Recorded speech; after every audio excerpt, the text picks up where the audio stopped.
Hello, नमस्कार खम्बागणी। तो कैसे हो आप सभी? मजे में? तो स्टार्ट करते हैं आज की class. Chapter number second, acid basis and salt का पार्ट थर्ड। आज की क्लास हम क्वेश्चन से स्टार्ट करेंगे, ठीक है? तो क्वेश्चन है, why does distilled water not conduct electricity whereas rain water does? तो क्वेश्चन क्या है, जो डिस्टिल्ड वाटर होता है उसमें इलेक्ट्रिसिटी कंडक्ट नहीं होती, लेकिन लेकिन रेन वाटर के अंदर इलेक्ट्रिसिटी कंडक्ट होती है। ऐसा क्यों? क्या कारण है? देखो, जो डिस्टिल वाटर होता है, जो प्योर वाटर होता है, उसमें किसी प्रकार की इंप्योरिटी नहीं होती, मतलब कि उस वाटर के अंदर आयंस प्रेजेंट नहीं होते। अगर आयंस प्रेजेंट नहीं है तो इलेक्ट्रिसिटी कंडक्ट भी नहीं होगी। तो देखो, distil water does not conduct electricity because it does not contain any ionic compound dissolve in it. इसका मतलब कि डिस्टिल वाटर के अंदर किसी प्रकार के आयोनिक कंपाउंड प्रेजेंट नहीं होते, जिसकी वजह से उस वाटर के अंदर इलेक्ट्रिसिटी कंडक्ट नहीं होती है। आगे देखो, आगे क्या है, but rain water conduct electricity, ठीक है?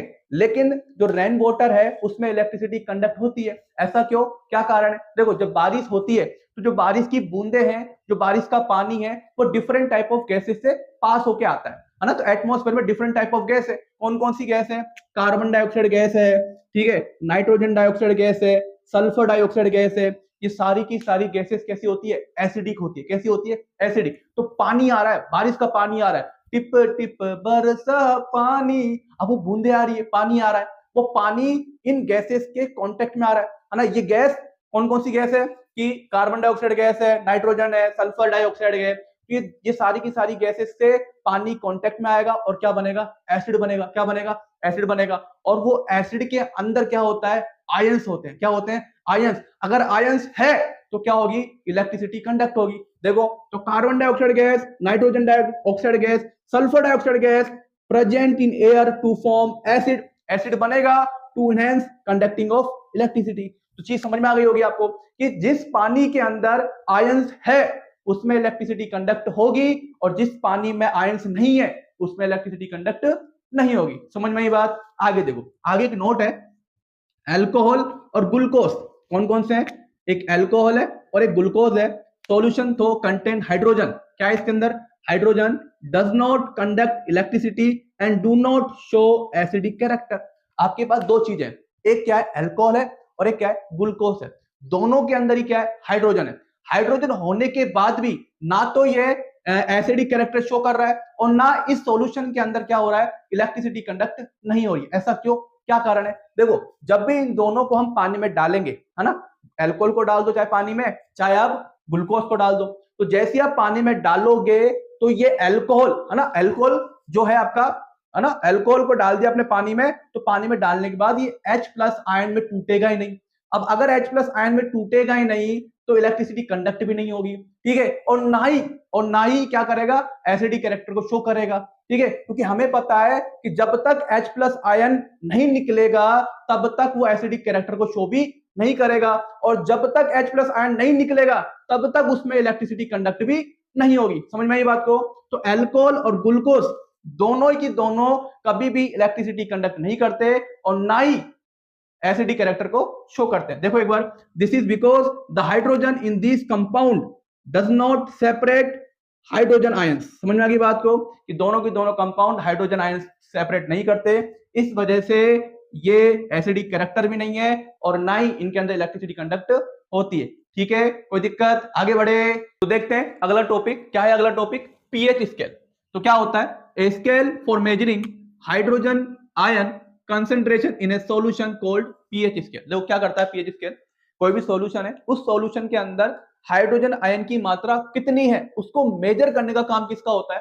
पीएच स्केल का होता है। अब देखो, ये पीएच स्केल दिख रहा है आपको, ये है पीएच स्केल। इसमें 0 से 14 तक का ये स्केल होता है। 0 से 14 तक का क्या होता है? ये स्केल होता है। अब इसमें देखो आप, जैसे जैसे ये 7 है, इस 7 पे क्या होगा? इस 7 पे अगर कोई सॉल्यूशन है, उस सॉल्यूशन का पीएच कितना है? 7 है। उस सॉल्यूशन का पीएच कितना है? अगर 7 है तो वो सॉल्यूशन कैसा होगा? न्यूट्रल होगा।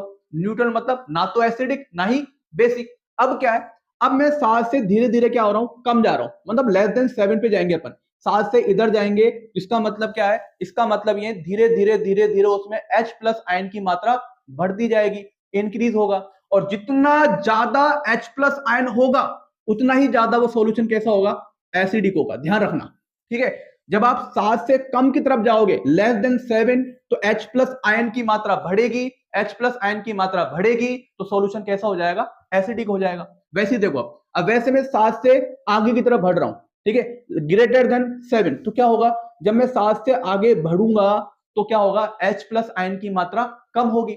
अब H प्लस आयन की मात्रा कम होगी तो सॉल्यूशन कैसा होगा, बेसिक होगा। कैसा होगा, बेसिक, ठीक है। जितना कम H प्लस आयन होगा उतना ही ज्यादा सॉल्यूशन कैसा होगा, बेसिक होगा। समझ में आ गई बात को, कोई दिक्कत? जितना ज्यादा H प्लस आयन उतना ही सॉल्यूशन एसिडिक होगा, और जितने कम H प्लस आयन होंगे उतना ही सॉल्यूशन कैसा होगा, बेसिक होगा। और साथ में क्या होता है, न्यूट्रल होता है। देखो, the pH of a neutral solution is 7। किसी भी न्यूट्रल सॉल्यूशन का पीएच कितना होता है, 7 होता है। अगर किसी भी सॉल्यूशन की जो पीएच है, किसी भी सॉल्यूशन का जो पीएच है वो लेस देन 7 होता है तो सॉल्यूशन कैसा होता है, एसिडिक, और ग्रेटर देन होता है तो बेसिक। यहां तक किसी को दिक्कत है क्या? आगे बढ़े तो अगला टॉपिक है importance of pH in everyday life. तो पीएच का क्या इंपॉर्टेंस होता है एवरीडे लाइफ के अंदर, तो देखते हैं। पहला पॉइंट देखो आप, pH range of human body कितना होता है, 7 to 7.8। किसी भी ह्यूमन बॉडी का पीएच कितना होता है, 7 से लेके 7.8 तक क्या होता है, पीएच होता है। कोई दिक्कत? आगे देखो, आगे क्या है कि rain water with pH less than 5.6। किसी भी रेन वाटर का पीएच अगर 5.6 से कम होता है तो वो रेन वाटर क्या कहलाएगी, वो रेन वाटर एसिड रेन कहलाएगी।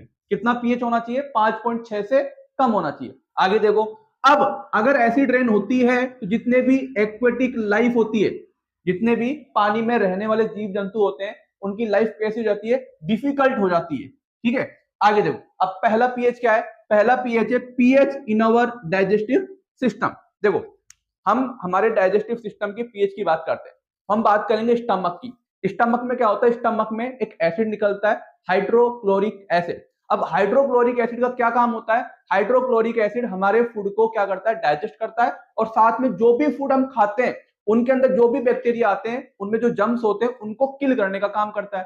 ठीक है, ये तो है बढ़िया काम। अब क्या होता है कि मान लो आप भंडारे में गए, है ना, खा गए, भंडारे में गए, और भंडारे में डिफरेंट टाइप ऑफ फूड है, जैसे मोमोज है, बर्गर है, पिज्जा है, चाउमीन है, समोसा है। अब आपको खाना सभी है, तो आप एक एक आइटम क्या करोगे, सब खा लोगे, तो ज्यादा खा लोगे।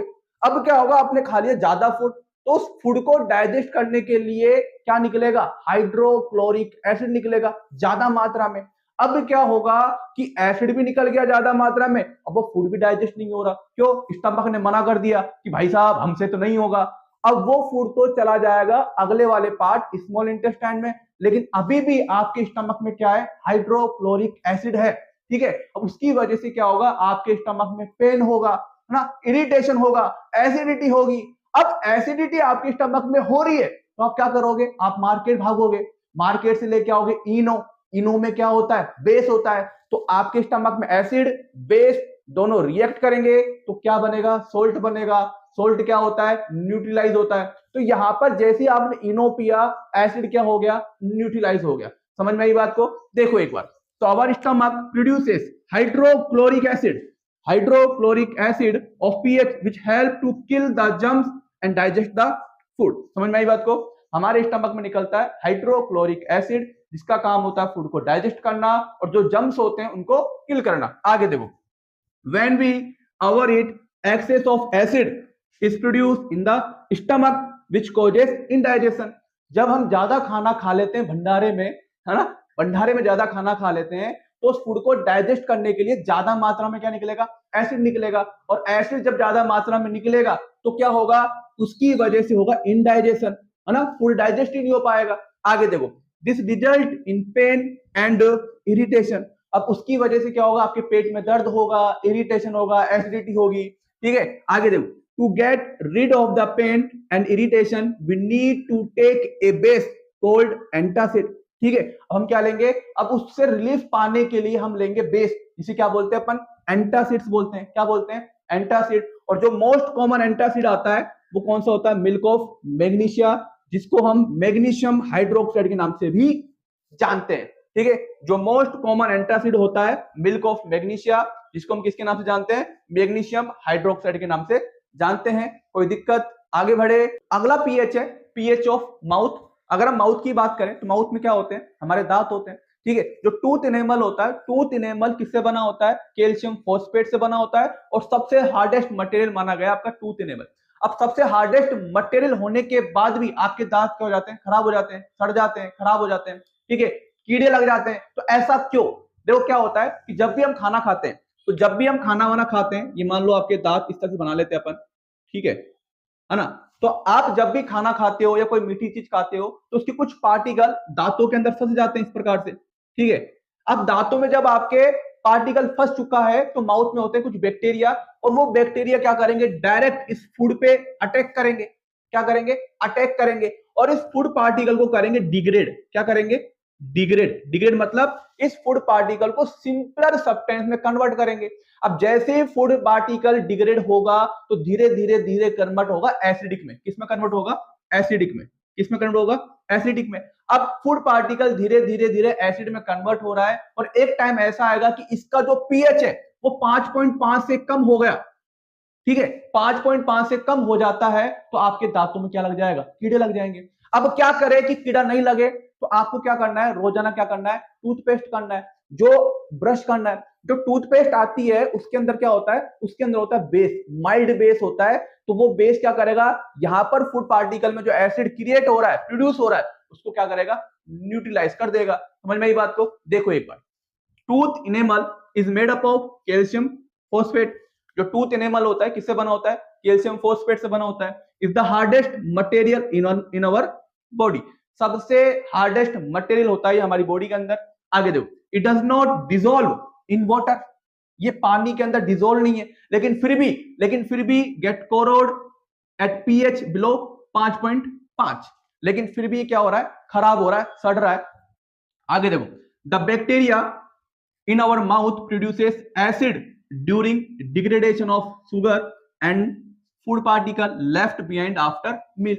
क्या हो रहा है कि जब भी हम खाना वाना खा रहे हैं, कोई मीठी चीज खा रहे हैं, तो उसमें क्या हो रहा है, उसके जो पार्टिकल हमारे दांतों में फंस जाते हैं, और दांतों में फंसने के बाद जो बैक्टीरिया है सीधा अटैक करेगा, और क्या करेगा, उसको डिग्रेड करेगा। क्या करेगा, डिग्रेड करेगा। ठीक है, उसके बाद क्या होगा, उसके बाद this acid corrodes the teeth to prevent tooth decay. ठीक है, तो दांत आपके क्या हो चुके हैं, खराब हो चुके हैं। आगे देखो, to prevent tooth decay one should brush teeth properly after each meal during using toothpaste. तो क्या करेंगे, खाना खाने के बाद आपको क्या करना है, ब्रश करना है, और किसका इस्तेमाल करना है, टूथपेस्ट का इस्तेमाल करना है। क्योंकि टूथपेस्ट में क्या होता है, क्या होता है, बेस होता है। क्या होता है, बेस होता है। कोई दिक्कत, आगे बढ़ते हैं। आगे क्या है, हनी बी का देखते हैं, हनी बी स्टिंग। अब आपको या तो किसने खा लिया, मधुमक्खी ने खा लिया, ठीक है, या फिर जो येलो चींटियां आती है उन्होंने खा लिया। अब उनके डंक में क्या होता है, एक एसिड होता है फॉर्मिक एसिड, या फिर बोलो आप मैथोनिक एसिड। फॉर्मिक एसिड या फिर आप बोलो मैथोनिक एसिड, फॉर्मिक एसिड या मैथोनिक एसिड। ठीक है, जैसे डंक लगा, उनके डंक में होता है फॉर्मिक एसिड या फिर मैथोनिक एसिड, और वो जो एसिड आपकी बॉडी में चला गया। अब आपके क्या होगा, पेन होगा, इरिटेशन होगा। तो अब उस एसिड को न्यूट्रलाइज करने के लिए आप क्या करोगे, एक एसिड बेस लेके आओगे। कौन सा बेस, एग्जांपल के तौर पे बेकिंग सोडा ले लो आप। तो जैसे ही बेकिंग सोडा आप मसलोगे, तो वो एसिड क्या हो जाएगा, न्यूट्रलाइज हो जाएगा। ठीक है, देखो आप, when we are stung by a honey bee or a yellow ant, we feel immense pain and irritation। जैसे ही मधुमक्खी या पीली चींटी ने काटा, तो हमारे क्या होगा, दर्द होगा, है ना, पेन होगा, इरिटेशन होगा। This is because the ant or the honeybee inject acid such as formic acid or methonic acid into our skin. In order to relieve, we need to apply a mild base like baking soda to neutralize the acid। और उस pen को, उस irritation को कम करने के लिए हम क्या लेके आते हैं, बेस लेके आते हैं, बेकिंग सोडा लेके आते हैं, जिससे कि वो एसिड क्या हो जाए, न्यूट्रलाइज हो जाए। अब देखो एक चीज बताते हैं आपको कि ये तो था बेकिंग सोडा, है ना। मान लो अब ऐसा तो है नहीं कि आपको कहीं जंगल में हो आप मधुमक्खी खा गए तो आप मार्केट भागोगे, है ना, बेकिंग सोडा लेने के लिए। तो हमारे पूर्वजों ने एक चीज बताई थी कि जब भी मधुमक्खी खा जाए तो क्या लगा लो, लोहा लगा लो, लोहा रगड़ लो। क्या लगा लो, लोहा रगड़ लो। ऐसा क्यों, क्योंकि अपन ने रिएक्शन पढ़ी थी कि मेटल प्लस एसिड, याद आ रहा है कुछ, मेटल प्लस एसिड क्या बनता है, सोल्ट बनता है। और +1 क्या बनता है, वाटर। तो यहां पर भी क्या रहा है, मेटल जब एसिड के साथ रिएक्ट करेगा तो क्या बनाएगा, न्यूट्रलाइज कर देगा एसिड को, क्या कर देगा, न्यूट्रलाइज कर देगा। तो वहां पर अपने जो पूर्वज थे वो साइंस पढ़ के आए थे, उनको पता है कि भैया जंगल में बेकिंग सोडा तो मिलेगा नहीं, तो उन्होंने क्या किया, उन्होंने बोला कि भैया जब भी आपको मधुमक्खी खा लेती है तो क्या लगा लो, लोहा लगा लो, क्या लगा लो, लोहा लगा लो। समझ में आ गई बात। आगे देखो अगला क्या है, नेटल प्लांट। नेटल प्लांट हम पहले देख चुके हैं, क्या होता है, नेटल प्लांट की जो पत्तियां आती है उनके ऊपर कुछ हेयर लाइक स्ट्रक्चर होते हैं, कुछ कांटे होते हैं, है ना। तो गलती से मान लो आप गए जंगल में, आपने ऐसे ऐसे प्लांट पे हाथ लगाते जा रहे हो तो आपको क्या लगे, कांटा लगा। फिर क्या होगा, अब जैसे इसके कांटे लगे तो उसके कांटों में से क्या निकलेगा, एसिड निकलेगा। कौन सा एसिड निकलेगा, एसिड निकलेगा मैथोनिक एसिड और फॉर्मिक एसिड, मैथोनिक एसिड या फिर फॉर्मिक एसिड, जिसकी वजह से आपको क्या होगा, पेन होगा या फिर क्या होगा, इरिटेशन होगा।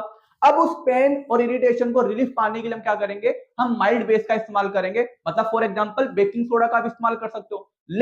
लेकिन क्या होता है भैया, आप जंगल में गए तो आप बेकिंग सोडा तो लेके नहीं आओगे, तो उसी प्लांट के आसपास जो आपका नेटल प्लांट होता है उसी के आसपास क्या होता है, एक डॉग प्लांट होता है। क्या होता है, डॉग प्लांट। उस डॉग प्लांट को लो और जहां पर आपके पेन इरिटेशन हो रहा है वहां पर रब करो, आपका जो एसिड वो क्या हो जाएगा, न्यूट्रलाइज हो जाएगा। समझ में आई बात यहां तक, कोई दिक्कत, आगे बढ़े। तो अगला टॉपिक है सोल्ट। सोल्ट क्या होता है, आपको पता ही है सोल्ट कैसे बनता है, एसिड और बेस की रिएक्शन से क्या बन जाता है, सोल्ट बन जाता है। तो देखो, the compound formed in acid base reaction, acid base reaction by the combination of the anion of the acid and the cation of the base are called salt.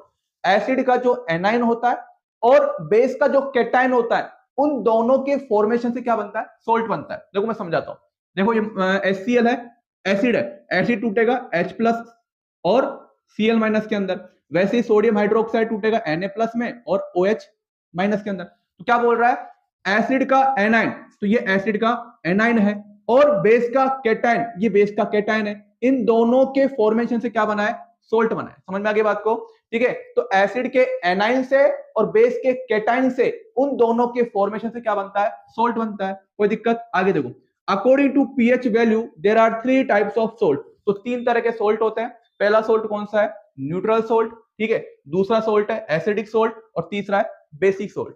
Neutral salt में क्या होता है कि स्ट्रॉन्ग एसिड होगा, strong base होगा, strong acid strong base दोनों react करेंगे तो क्या बनेगा, सोल्ट बनेगा, न्यूट्रल सोल्ट बनेगा। समझ में आ रही बात। तो देखो, salt of strong acid and strong base are neutral, और इस सोल्ट का पीएच कितना होगा, 7 होगा। समझ में आ रही बात को। एग्जांपल देखो, NaCl, potassium chloride, sodium nitrate और सोडियम सल्फेट, ये कौन से सोल्ट होते हैं, ये न्यूट्रल सोल्ट होते हैं। अगला देखो, एसिडिक सोल्ट। एसिडिक सोल्ट में क्या होगा कि एक स्ट्रॉन्ग एसिड होगा, स्ट्रॉन्ग एसिड और वीक बेस होगा, स्ट्रॉन्ग एसिड वीक बेस दोनों रिएक्ट करेंगे तो सोल्ट बनेगा एसिडिक सोल्ट। कौन सा बनेगा, एसिडिक सोल्ट, और जिसकी पीएच, उस सोल्ट का पीएच कितना होगा, 7 से कम, लेस देन 7 होगा। देखो, salt of strong acid and weak base, strong acid weak base दोनों रिएक्ट करेंगे तो क्या बनेगा, एसिडिक सोल्ट बनेगा, जिसका पीएच कितना होगा, लेस देन 7 होगा। एग्जांपल देखो, ये है एमोनियम सल्फेट। क्या है ये, एमोनियम सल्फेट, और अगला है एमोनियम क्लोराइड। ये कौन से सोल्ट होते हैं, ये एसिडिक सोल्ट होते हैं। अगला देखो, बेसिक सोल्ट। बेसिक सोल्ट में क्या होगा, अब होगा स्ट्रॉन्ग बेस, क्या होगा, स्ट्रॉन्ग बेस, और दूसरा क्या होगा, weak acid. Strong base weak acid दोनों रिएक्ट करेंगे तो क्या बनेगा, बेसिक सोल्ट। बेसिक सोल्ट जिसका पीएच ग्रेटर देन 7 होगा, 7 से ज्यादा होगा। आगे देखो, तो salt of strong base and weak acid are basic salt with pH value कितनी होगी, ग्रेटर देन 7 होगी। कितनी होगी, ग्रेटर देन 7। जिसके एग्जांपल क्या है, सोडियम कार्बोनेट और पोटेशियम फॉस्फेट। कोई दिक्कत, ठीक है। तो आज के लिए इतना ही, ये आपको रिवाइज करना है, ठीक है। और रिवाइज करने के बाद आपको पढ़ते रहना है, खेलते रहना है और मस्ती करते रहना है। जब तक के लिए बाय एंड थैंक यू।